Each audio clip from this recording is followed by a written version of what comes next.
e eu recomendo o livro onde eu estudei, que se chama A Pré-História da Mente, foi traduzido para o português, Uma Busca das Origens da Arte, da Religião e da Ciência. O nome do autor é Stephen Mitten, parece mito, né? M-I-T-H-E-N. Foi traduzido, está muito bem traduzido. Eu li isso quando eu fiz, André, a primeira apresentação no Moitarás, que foi em 2007, porque isso me ensinou o seguinte. No decorrer de milênios, a nossa espécie, que é a do Homo sapiens, porque o Neandertal desapareceu, havia outras que não sobreviveram, né, que poderiam ser nossos primos. Todas as outras desapareceram, o Homo sapiens vingou. O que aconteceu com o cérebro do Homo sapiens? Foram surgindo modalidades de inteligência, que eram como um aplicativo, que você baixa, usa e depois como é que fala? Desinstala. E são 4, veja, o número 4 para junguiano é um número meio assim, né? São 4. E é muito interessante, que assim, uma modalidade de inteligência é a leitura do meio ambiente. Então isso gerou uma inteligência naturalística, que é o quê? Eu vejo marcas de pegada, e eu sou capaz de reconhecer que é pegada de um felino, e eu vejo que ela está indo para lá. Então, isso é uma observação que eu faço, que dá para eu tirar várias coisas. Perigoso, tem um felino, foi ontem que ele passou aqui, ou é um cervídeo que eu posso querer caçar e comer, né? Então, eu posso ver sinais de onde tem água, de que o clima vai mudar, que tem pássaros que voam para cá e para lá, que tem barulho de não sei o que, eu começo a ter uma inteligência do ambiente. Isso é uma inteligência que era usada e depois desligava. Depois, naturalista. Isso chama modalidade, é uma modalidade de inteligência. Uma segunda modalidade de inteligência é a inteligência social. Que eu, inteligentemente, sei que se eu der uma paulada na sua cabeça, é provável que você depois dê uma paulada na minha. Mas se eu levar um pedaço de carne para você, pode ser que depois você dê um pedaço de carne para mim, né? Então, eu começo a antecipar o comportamento do outro. Ou eu começo a me relacionar de maneira estável. Aí nós temos o começo do parentesco, o começo da sociedade. As regras, o contrato social do Rousseau, né? É uma inteligência que cria uma percepção de como que o outro é, porque não sou eu. Eu posso ter expectativa que o outro vai me tratar bem e posso ir embora e prever que ele vai me tratar mal. Isso aqui é uma inteligência específica. Uma terceira inteligência é aquela que deu origem à linguagem, que é eu associar pá com um significado. É provável que a origem da linguagem seja onomatopeia. No começo, tudo é por imitação de sons naturais, porque até os macacos têm 40 ou 50 palavras para dizer perigo, que vem de cima, perigo, que vem de embaixo, comida, vamos, vem, quero, né? Tem gente que estuda, isso é fascinante. Então, a nossa espécie foi desenvolvendo linguagem, não dá para saber quando e nem dá para imaginar como que era essa linguagem, mas era a linguagem. E a quarta inteligência é uma inteligência de simbolização. Então, é uma capacidade de ver que uma coisa representa a outra, ou que há histórias, narrativas, e que há imagens que indicam algo que não é o que está na própria imagem, que é o que origina o mito, a religião, a arte e a narrativa. Diz esse cara, que é um arqueólogo evolucionista, que essas 4 inteligências ficavam separadas, como, por exemplo, se você for numa catedral gótica, tem uma capela aqui, tem uma capela aqui, uma capela aqui, uma capela aqui. Quando chegou o Paleolítico Superior, que é mais ou menos 150, 200 mil anos atrás, essa turma dele, fala que teve o Big Bang da cultura. Foi assim, pá! Eles falam, só no Renascimento teve uma coisa parecida. O negócio acelerou, acelerou, acelerou, porque essas 4 coisas juntaram. É como se fosse 4 slides que de repente você sobrepõe, põe o foco e vira uma coisa só. Então não são mais as capelas, agora é o altar da catedral. Então, se eu tenho essas 4 inteligências integradas em 200 antes do presente, eu sou igual ao que eu sou hoje. Não houve um neurônio a mais, não houve nenhuma, porque 200 mil anos não é nada. Aqueles homens e mulheres que chegaram neste ponto, e mais a memória, porque o Neandertal não tinha a memória que o Homo sapiens tem, é exatamente igual a nós. Isso é bem legal, porque a nossa imaginação é que esse homem era peludo, carregava um negócio assim, pegava a mulher pelo cabelo e arrastava ela. Isso é Hollywood que fez. Isso é coisa do século XIX, mas isso entrou aqui, que eles eram primitivos, que eles eram brutos, que eles... Não. Olha para os artefatos arqueológicos, olha para a pintura, você vai ver que não tem nada de bruto. Eram pessoas iguais a nós, que falavam uma língua e que tinham mito. Então, o mito e a arte, eles nascem juntos. E aí começa a cultura. Eu lembro que eu estudei na faculdade que a cultura começa com o controle do fogo e a proibição do incesto. Não tem prova fóssil da proibição do incesto. Como que você vai achar um osso, uma pedra que vale? Porque depende de ter consciência de quem é o pai. A consciência da paternidade é muito recente. Então essa história de proibição do incesto é discutível. E o controle do fogo, ele tem 2 milhões de anos. Mas o controle do fogo não gerou pintura. O controle do fogo não gerou mito. Assim, rápido. O que é o pontapé inicial da nossa humanização é o mito, a religião e a arte, que começam juntos ao mesmo tempo, 200 a 150 mil anos atrás. Qual é a prova? A prova são os sítios funerários, onde se descobriu esqueletos com essas datas que foram enterrados com adereços. É aí que está a prova. Houve um momento em que o Homo sapiens começou a enterrar os mortos. Porque antes não tinha nada de enterrar. Morreu, fica na natureza, vem o abutre, vem o urubu, vem a hiena e come, como acontece com os animais. Por que o homem se deu ao trabalho de enterrar os mortos? Porque nesse cérebro, com essas capacidades, aquela inteligência simbólica, ela começou a criar uma história de que tem algo depois da morte. E que é preciso preparar o morto para isso que tem depois. Aí está o primeiro mito. O primeiro mito é o que existe depois da morte, que está perdido para nós. Mas nós temos fragmentos que chegaram. Olha, na mitologia egípcia, você já tem uma coisa maravilhosa, super elaborada. Mas pega dos índios do Brasil, que a gente nem sabe de onde vem os mitos de toda a mitologia indígena, tem a vida da alma. No Xingu, por exemplo, todo mundo fala para você. Eu conversei muito com o Tacumã e ele fala assim: ah, Roberto, tá vendo lá? Lá é a aldeia dos meus antepassados, é lá que eles moram. Ele mora lá na estrela, não sei o quê. Lá é o mundo dos mortos. Quando você está doente é porque a tua alma foi para lá, tem que voltar. Bem concreto. O mundo dos que já morreram, o mundo dos ancestrais, né? Mais do que antes de nascer.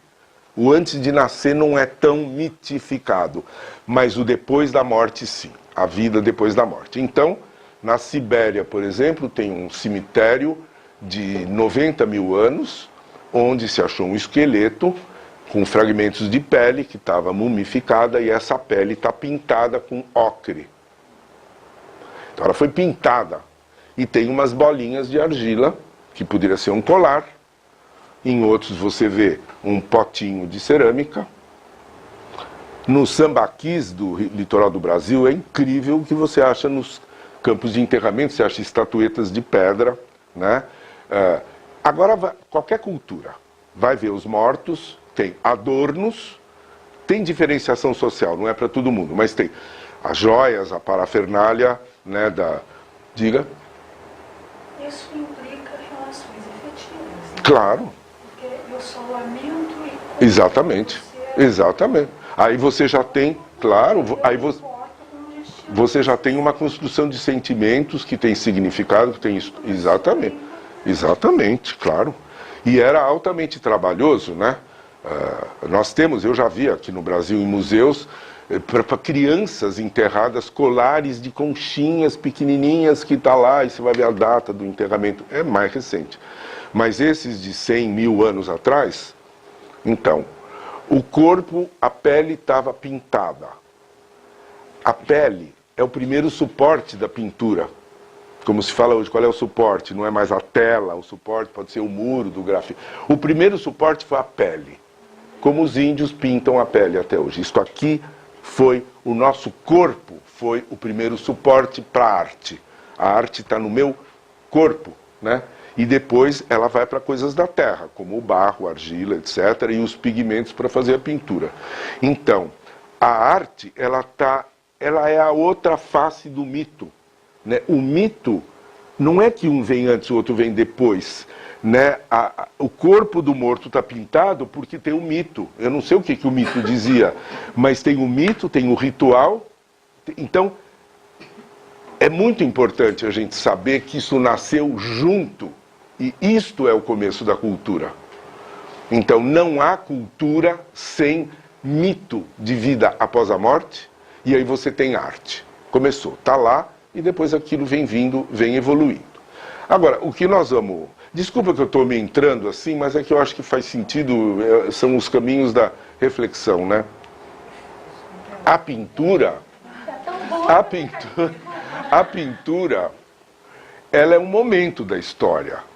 Ela não existiu sempre, porque tem data. A pintura mais antiga, a do Brasil até hoje, a pintura ela tem 14 mil anos. Mas tem coisas mais antigas no Brasil. Mas na França e na Espanha, depois eu vou brevemente mostrar com as datas, né? Acho que a data mais remota de pintura é 40 mil anos atrás. Então, antes disso não havia, mas já havia cultura. Já havia mito, já havia religião, mas não havia pintura. Mas havia na pele, como você falou. Sim, mas a pintura na pele não é muito figurativa. Acho que era cobrir de cor. Bem, qual é a nossa hipótese? A pintura, isso nós já sabemos. Rupestre, na Espanha, na França, na África do Sul, na Austrália, nos territórios das planícies americanas, no Peru, no Brasil, não era assim. Eu estou pintando, e estou olhando, e estou pintando que nem um artista e seu modelo. Não tinha modelo. O que está pintado lá não é a representação de um objeto, é a representação de uma imagem que está aqui.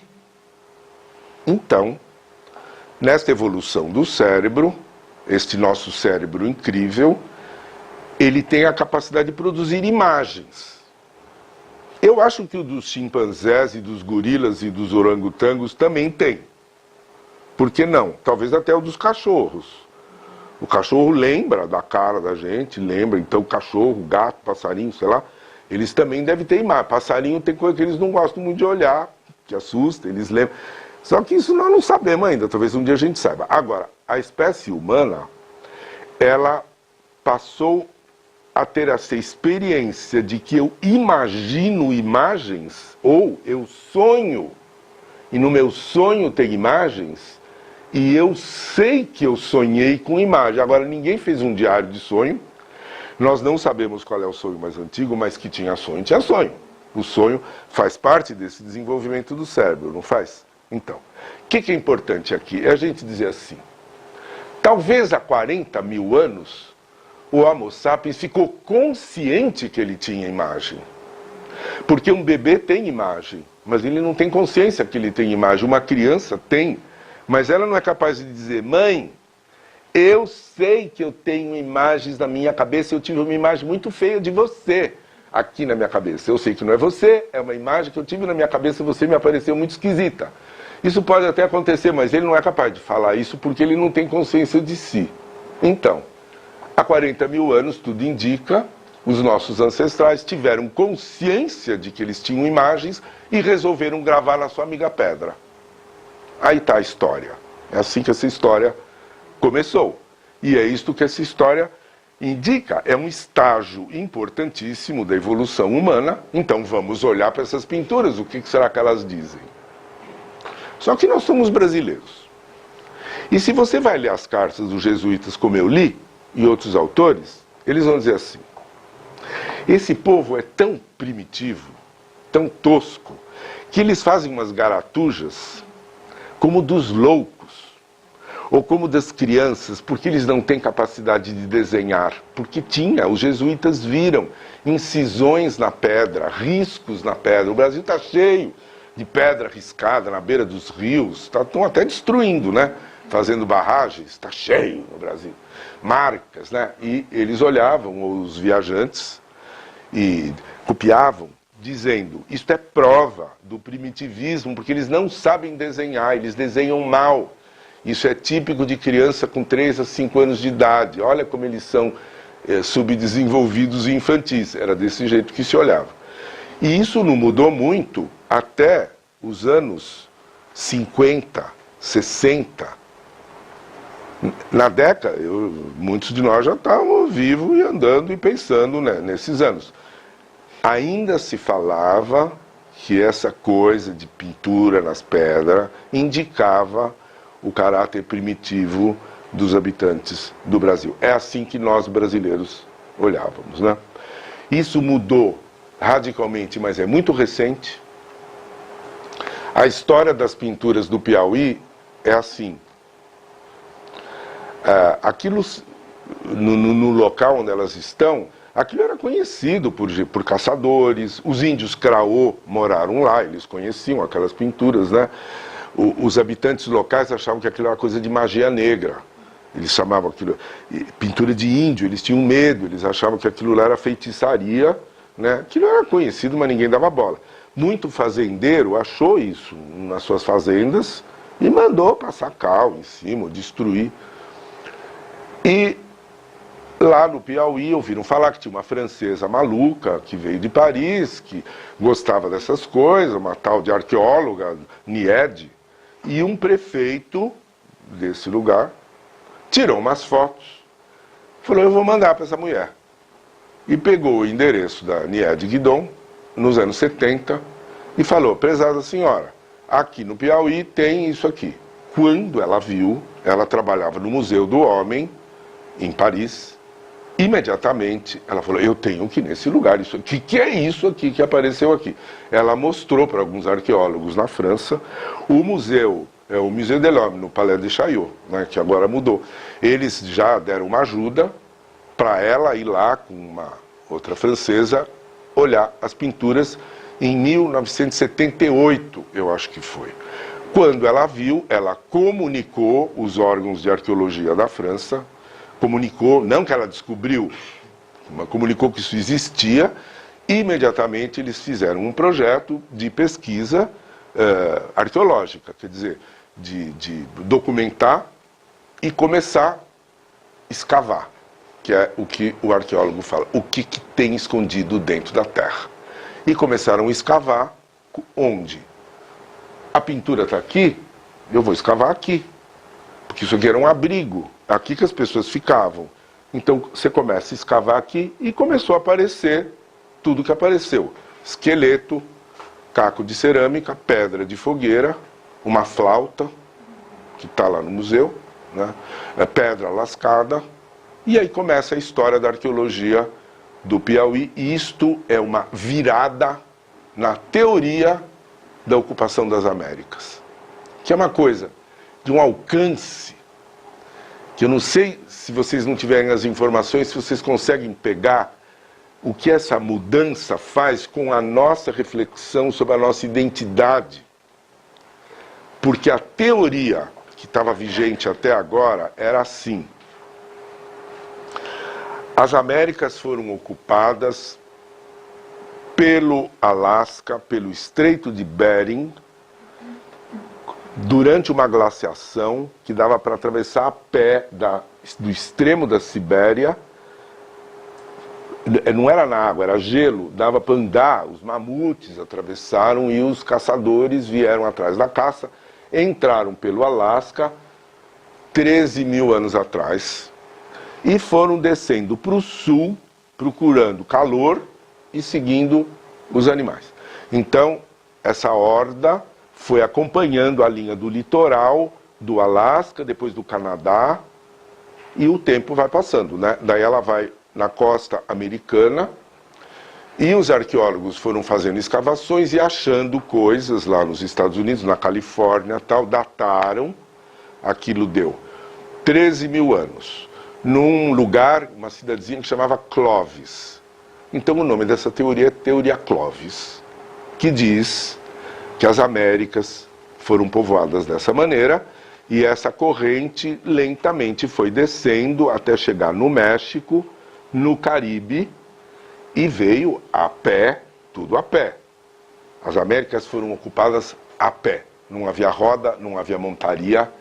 É corpo a corpo, passo a passo. Esse mundo imenso foi sendo conquistado a pé, com gente andando, parando, continuando.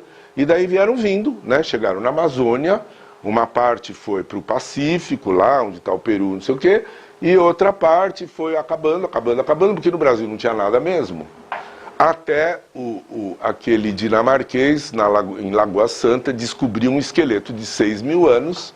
Falaram, pronto. Então, 6 mil anos, o Homo sapiens chegou no Brasil, e na Argentina e no Chile. Então, o Brasil é a última estação do trem. Sabe a última? Sabe onde o Judas perdeu as botas? Depois. Quando você vai para o interior, que você vai, não tem mais nada, é lá. O Brasil é lá. É onde não tem nada, não acontece nada, é onde é o último lugar onde chegou a humanidade. Esta é a teoria. Ela foi derrubada. Ninguém sabe, mas ela foi. Por evidências, né? Uma briga para abrir mão. Por quê? Porque essa teoria é uma teoria de poder, diga. Não, porque eu fiquei entusiasmada com o É uma teoria de poder, quer dizer, a ciência, ela reflete as relações de poder. A ciência não é pura. E esta teoria, ela afirma a superioridade do hemisfério norte e ela afirma, né, a superioridade americana em relação ao resto das Américas, porque a Europa está pouco se lixando para isso. Tanto que os europeus já aceitaram as evidências fósseis do Brasil, os americanos é que não querem, porque aquilo cria essa coisa incrível de que eles têm que ser superiores, inclusive porque eles são mais antigos. Bom, o que a gente sabe hoje? Existiu essa coisa de 14 mil, mas isso foi uma das migrações. Só que houve outras. E pasmem, esta que vem da Sibéria, se você faz uma análise genética de DNA de esqueleto, você encontra um genoma mongoloide. Só que no Piauí, os esqueletos que foram analisados por DNA, os genes são negroides. Como que dá para explicar que haja genes negros na pré-história do Brasil há 49 mil anos atrás? Mas por que 49 mil? De onde vem esse 49 mil? Vem que existe o exame de carbono 14. O carbono 14 é se alguma coisa tem matéria orgânica, com carbono. Por exemplo, sei lá, isso aqui, se virar fóssil, como tem esse café aqui, dá para fazer um exame de carbono 14, qualquer coisa que vai dizer, isso aqui tem 5 mil anos, 10 mil anos, 20 mil anos, mas tem coisa que não tem carbono 14. Então tem um outro exame chamado, é o exame de termoluminescência, é quanto calor me dá uma pedra. Eu faço o exame, eu posso te dizer se essa pedra foi exposta a 500 graus de calor. E daí é dito isto.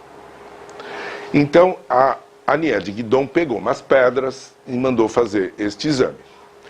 E deu que algumas pedras foram expostas ao calor do fogo há 49 mil anos. Mas daí tem outras que foram a 100 mil. Deixa dos 100 mil. As dos 49 não é uma pedra qualquer.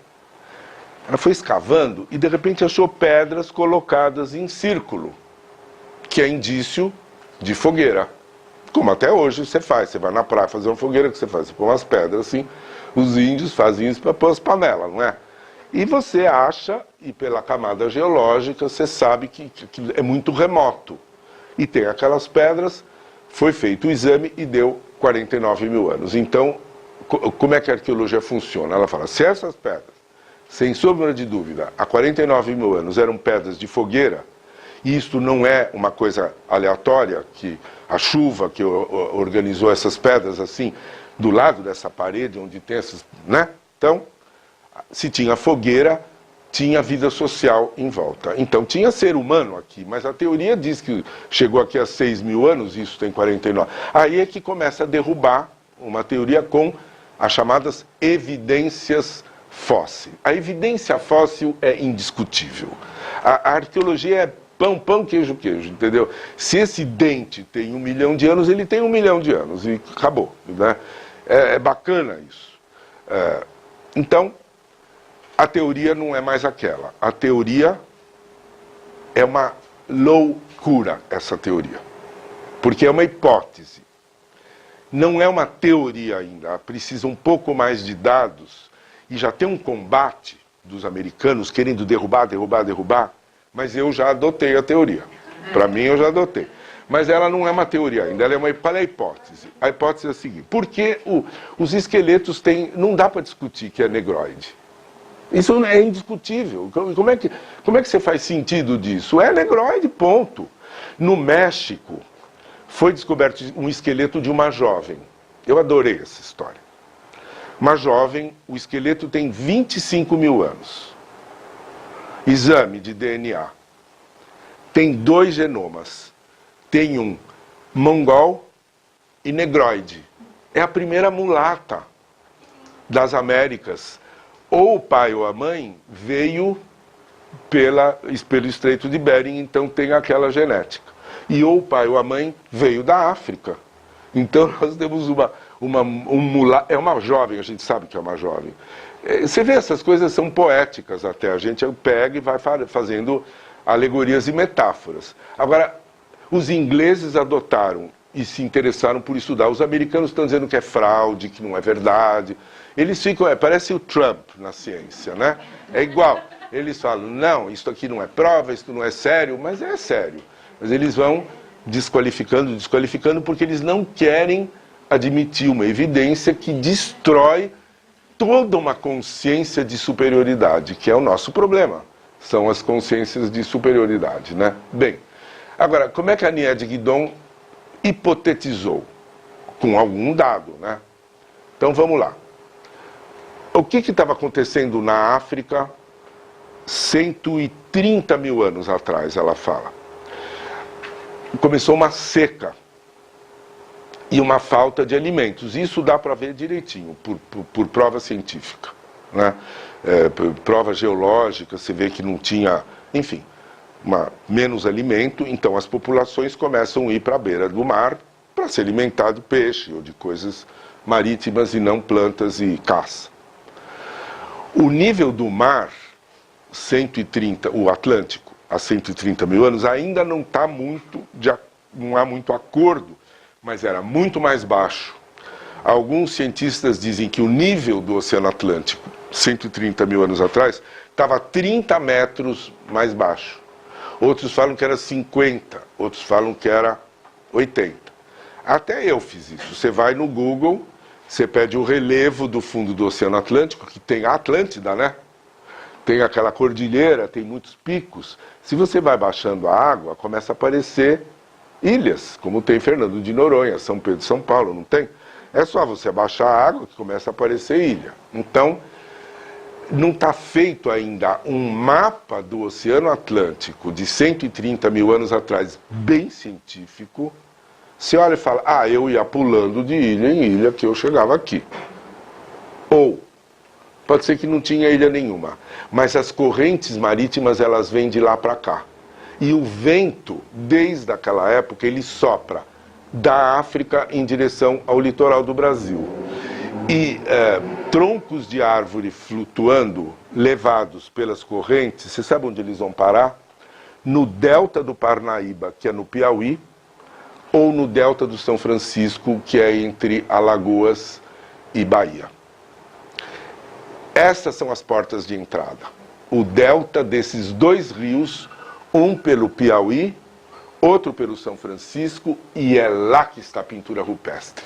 Nessa região do Nordeste brasileiro, que a maior riqueza arqueológica, tem arqueologia no resto do Brasil, mas o do Nordeste, então eu recomendo Pré-História do Nordeste do Brasil, Gabriela Martim. Esse livro é fascinante e ele vai falar de cada sítio arqueológico do Seridó, na Paraíba, no Rio Grande do Norte, no Ceará, no Pernambuco, não sei o que, não sei o que, não sei o que, inclusive do Piauí. E fala da pintura rupestre. Eu começo a falar, não paro mais. Está na hora de eu fazer um intervalo, eu acho que eu vou fazer, porque daí eu começo com o PowerPoint. Então, para resumir, eu quis falar para vocês... Não resumir não. Hã? Não resumir não. Só resumir não. Não, tá bom. Não é resumir, é lembrar o que nós queremos ver com a pintura rupestre. Nós queremos ver se nós temos pedigree, se nós temos uma linhagem nobre, porque a gente é filho de ninguém. É o Zé Povinho, é o Zé Ninguém é o Zé Ninguém do Darcy Ribeiro e é o vira-lata do Nelson Rodrigues. Essa é a nossa dor. Nós vamos ver, é como se a gente descendesse dos nobres. É besta falar assim, mas a genealogia sempre foi assim. Tem aqueles que têm uma ascendência de alguém, fidalgo, né, filho de alguém, e os filhos, quase que eu estou dizendo, os filhos da puta, mas é isso, que ele é filho de ninguém. Nós somos filhos de ninguém. Quando você vai ver isso aqui é a nossa certidão de nascimento.